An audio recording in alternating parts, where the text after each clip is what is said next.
Hello dear friends, today we are going to discuss about the prokaryotic and eukaryotic cells and cell organelles. So let's see about the prokaryotic cell and the different cell organelles belongs to eukaryotic cells. So dear friends, prokaryotic cells, these are the cells that do not have a true nucleus, means ऐसे sales जिसमें true nucleus absent होता है और उसमें membrane bound organelles जो होती है वो भी absent होती है. So prokaryotic cells are the cells that do not have a true nucleus and membrane bound organelles. So here you can see a prokaryotic cell, a bacterial cell in which there is a cytoplasm, in which there are presence of ribosomes. There is a plasmid DNA, there is a nucleoid DNA, there is a plasma membrane, there is a cell wall, capsule, pili, flagella, etc. But here you can see there are no membrane bound organelles or a particular nucleus. So the genetic structure of this bacteria is present in the cell cytoplasm. Here you can see a capsule, which is an outer protective covering found in the bacterial cells in addition to the cell wall. So cell wall एक protective structure होता है, but उसमें भी एक outer covering structure होता है जिसे हम capsule कहते हैं. It helps in moisture retention. It protects the cell when engulfed. अगर कोई यूकैरियोटिक सेल है जो प्रोकैरियोटिक सेल को एनगल्फ कर लेती है तो ये उसको प्रोटेक्ट करता है and helps in the attachment of cells to the nutrients and the surface. Then there is a cell wall. It is the outermost layer of the cell which gives shape to the cell. Then there is a presence of cytoplasm. The cytoplasm is mainly composed of enzymes, salts, cell organelles and is a gel-like component. Then you can see the cell membrane. This layer surrounds the cytoplasm and regulates the entry and exit of substances in the cells. अगर किसी cell को बाहर जाना है, किसी substance को अगर बाहर जाना है और सेल के अंदर आना है तो सेल मेम्ब्रेन जो है वो रेगुलेट करती है इस एंट्री को. देन देयर इज अ पिलाई. These are hair-like outgrowths that attach to the surface of other bacterial cells. Means attachment के लिए पिलाई जो है वो help करती है. Then there is a flagella. These are long structures in the form of a web that help in the locomotion of a cell. Then there are ribosomes. These are involved in obviously protein synthesis. करने के लिए ribosomes जो है वो काम में आते हैं. Then there is a plasmid. Plasmid are non-chromosomal DNA structures. These are not involved in reproduction. Then there is a nucleoid region. It is the region in the cell cytoplasm where the genetic material is present. So here now you can see the prokaryotic cell in which there is a presence of cell cytoplasm. There are ribosome which take part in the protein synthesis. Then ये जो पिलाई है ये किसी cell को attachment के लिए काम में आते हैं और this is the long whip like structure is the flagellum which helps in the locomotion of a particular cell. So all these are the structure of the prokaryotic cells. Now let's see the animal cell, means eukaryotic cells के बारे में हम बात करते हैं. Here you can see a very complex structure of a eukaryotic cell. Here there is a presence of peroxisome, Golgi apparatus, mitochondria, endoplasmic reticulum in which there are smooth endoplasmic reticulum and rough endoplasmic reticulum. Then there are ribosomes, there is a cell membrane, there are lysosomes, centriole, centrosome. Another cell organelle which is absent in the prokaryotic cell, that is nucleus, and which is present in the eukaryotic cell. So this nucleus contain nuclear pore, nucleolus, nucleoplasm and a nuclear envelope. So you can compare the prokaryotic cell and a eukaryotic cell like this, that the eukaryotic cell is having a very complex structure in which membrane bound organelles as well as the nucleus is present, where in prokaryotic cell these are absent. So dear friends, this was about the animal cell. Let's see the plant cell, in which just one difference is there, that there is a presence of cell wall in plant cell, where there is in animal cell there is absence of cell wall. And another cell membrane bound organelles and other organelles are present in the plant cell, like nucleus, nucleolus, ribosomes, rough endoplasmic reticulum, smooth endoplasmic reticulum, Golgi complex, peroxisome. The special organelle represented in the plant is the chloroplast, and you know that chloroplast in which the photosynthesis takes place. So let's see the membrane bound organelle. Membrane bound organelles are cellular structures that have a biological membrane that binds them together. The membrane is generally made up of a single or a double layer of lipids which interspersed proteins. The nucleus, endoplasmic reticulum, Golgi apparatus, mitochondria, plastids, lysosomes and vacuoles are all membrane bound organelle. अगर हम endoplasmic reticulum का structure देखते हैं, Golgi complex का structure देते हैं, तो generally ये सिंगल और डबल लेयर जो लिपिड से बनी होती है, जिसमें इंटीग्रल मेम्ब्रेन प्रोटीन भी प्रेजेंट होते हैं. सो इस तरह से ये मेम्ब्रेन बाउंड ऑर्गेनेली होती है. Let's see one by one. The number 1 is the nucleus, which is absent in the prokaryotic cell. The nucleus is an organelle that regulates gene expression and is important for preserving DNA integrity as well as governing cellular functions such as metabolism, growth and reproduction. So उसकी size जो है वो relatively large होती है and it is usually spherical form. The nucleus is one of the most visible components in a cell. अगर हम microscope में देखेंगे तो सबसे पहले हमें न्यूक्लियस ही दिखाई देगा. A nuclear envelope, which is a lipid bilayer perforated with nuclear pores, holds it together. However, some cells do not have a nucleus. At adulthood, red blood cells, for example, shed their nucleus to increase their affinity for respiratory gases like oxygen.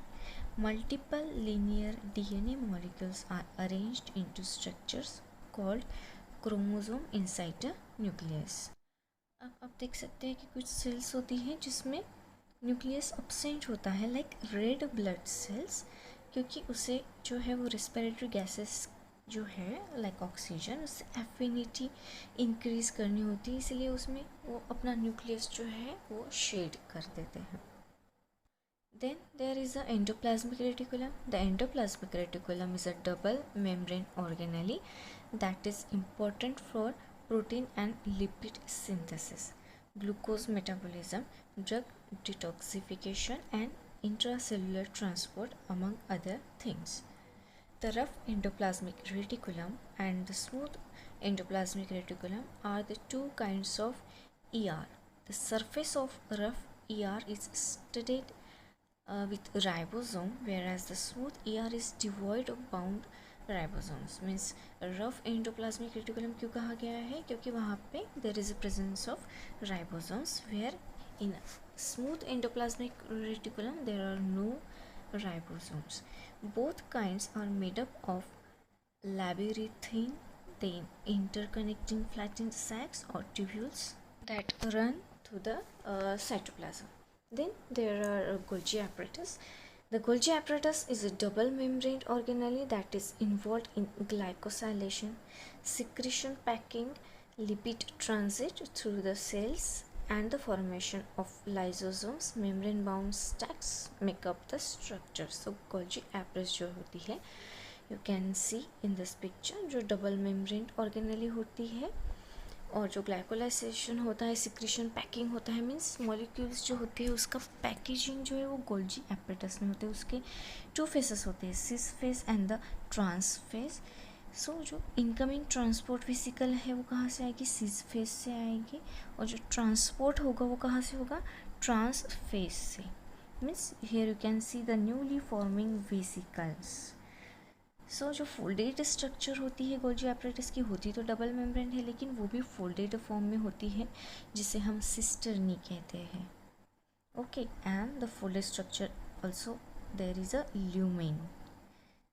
Another cell organelle is the mitochondria. Mitochondria are double membrane bound spherical or rod shaped organelles with their own genome, making them semi autonomous. They are primarily responsible for the production of ATP via cellular respiration. So आपने सुना है हमेशा कि mitochondria is the powerhouse of cell because it generates or it produces the ATP. So here you can see in this picture the mitochondria is having the inner membrane as well as the outer membrane. Then there is a mitochondrial DNA.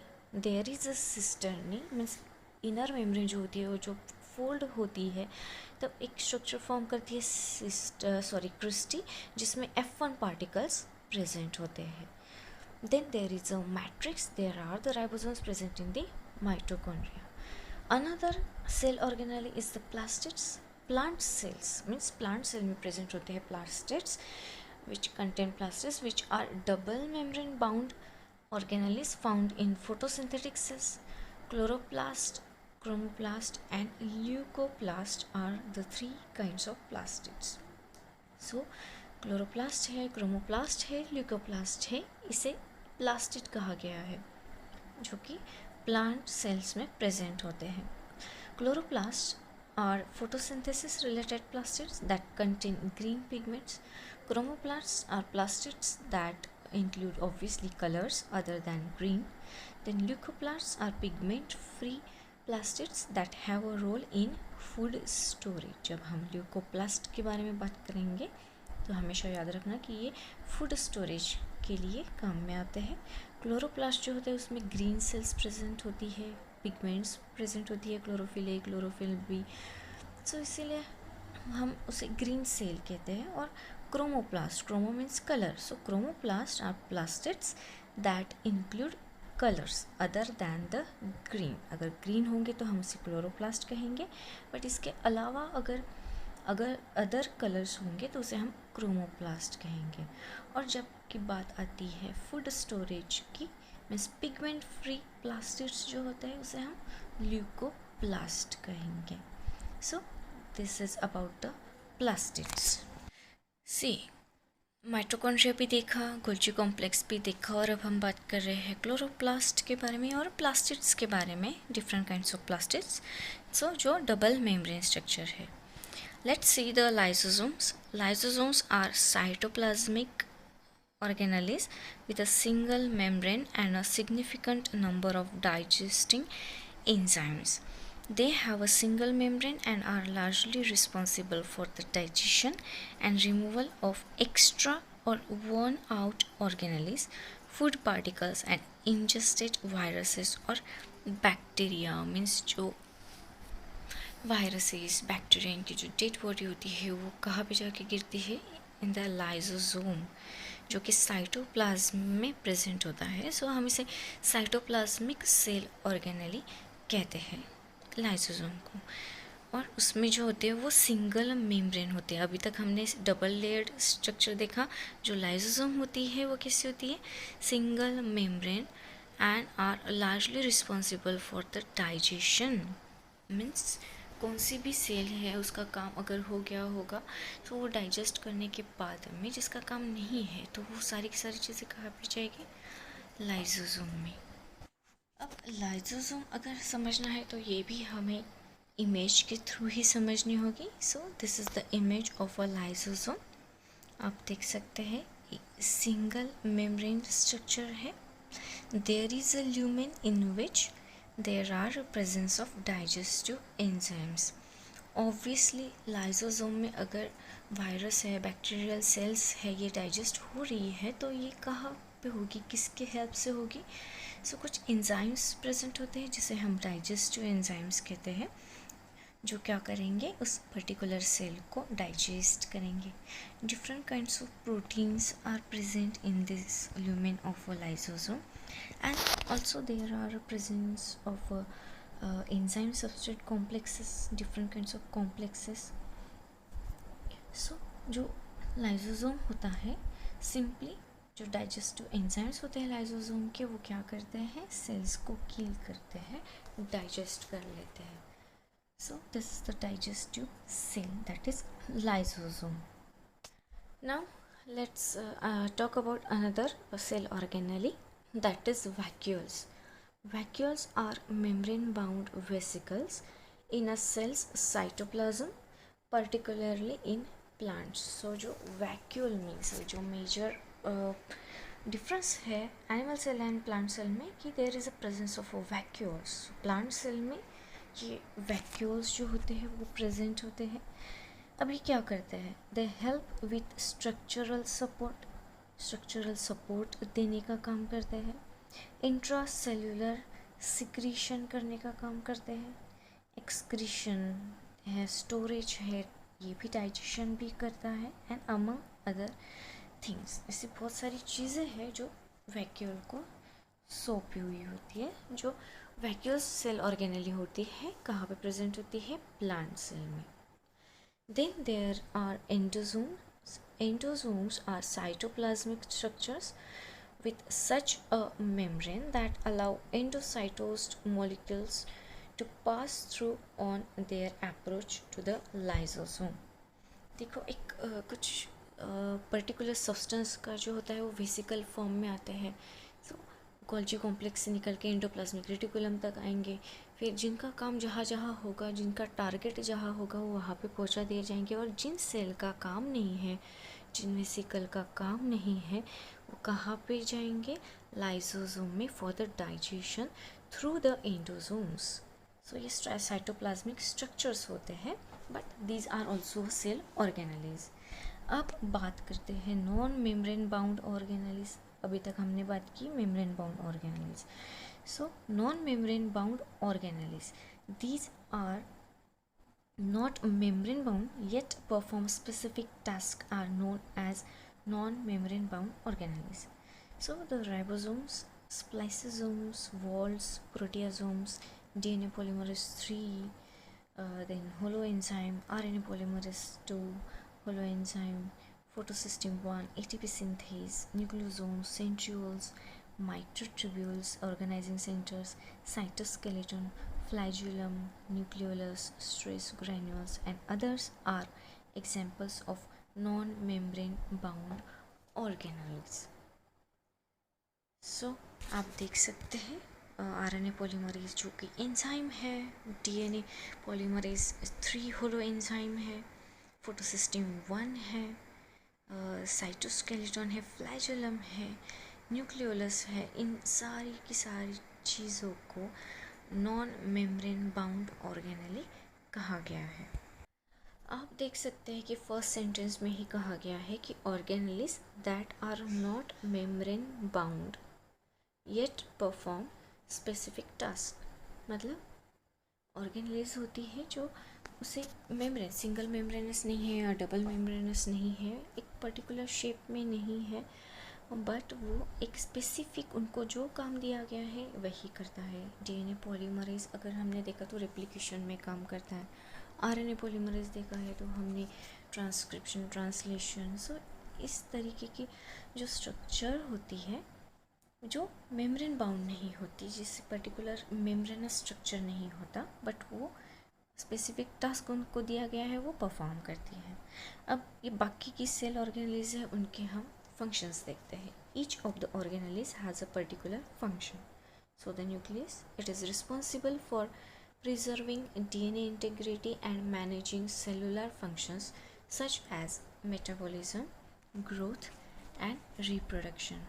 सबसे main function जो होता है वो nucleus को होता है, क्योंकि उसमें जो है वो डीएनए की इंटीग्रिटी जो है वो प्रिजर्व करके रखी जाती है, जो कि मैनेज करता है मेटाबॉलिज्म हो या ग्रोथ हो या रिप्रोडक्शन हो.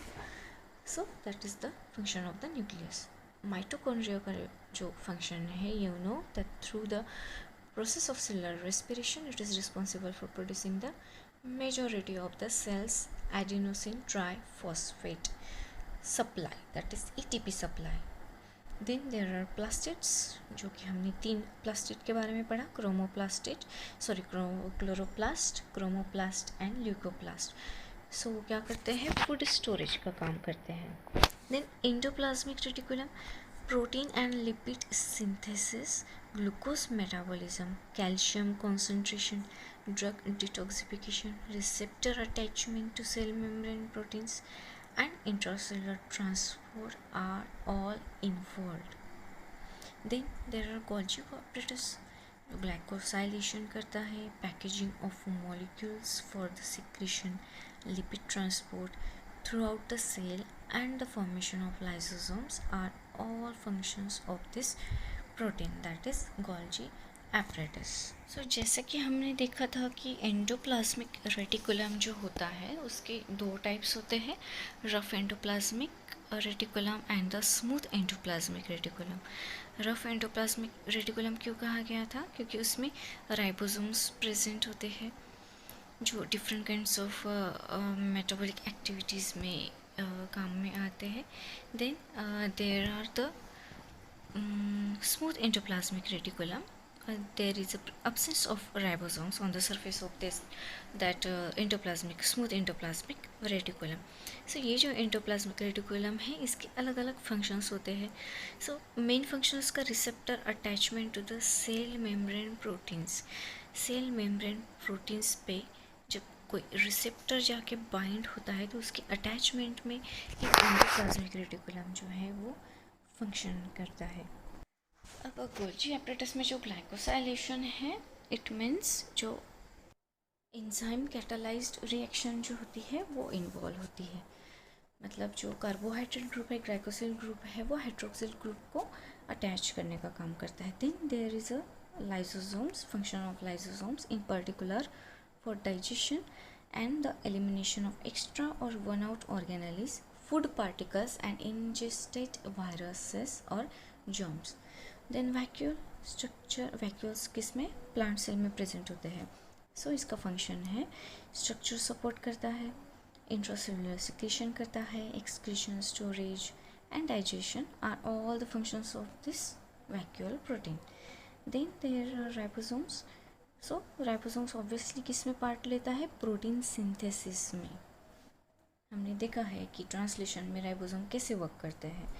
Then there are nucleosome, the chromatin's fundamental structural unit. Nucleosome जो होता है वो क्रोमैटिन स्ट्रक्चर, जो हिस्टोन और डीएनए का स्ट्रक्चर जो है वो कॉइल्ड होता है हिस्टोन प्रोटीन्स को, सो उस क्रोमैटिन फंडामेंटल्स में काम में आता है। Then centriole, so these are involved in the nuclear division process.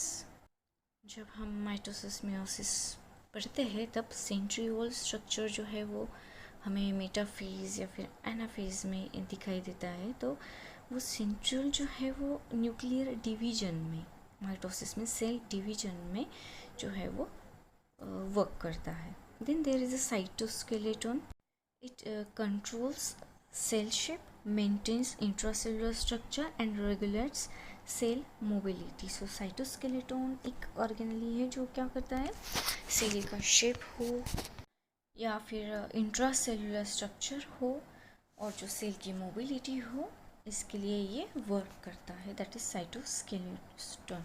सो ये हुई हमारी सारी की सारी सेल ऑर्गेनलीज। सो आज हमने पढ़ा प्रोकैरियोटिक सेल, उसका सेलुलर स्ट्रक्चर भी हमने पढ़ा। देन यूकैरियोटिक सेल जो कॉम्प्लेक्स सेल स्ट्रक्चर है वो भी पढ़ा, और हमने different kinds of cell organelles भी पढ़ी, जिसमें हमने एनिमल सेल भी देखी और प्लांट सेल भी देखी है। So this was about today's lecture. Thank you so much.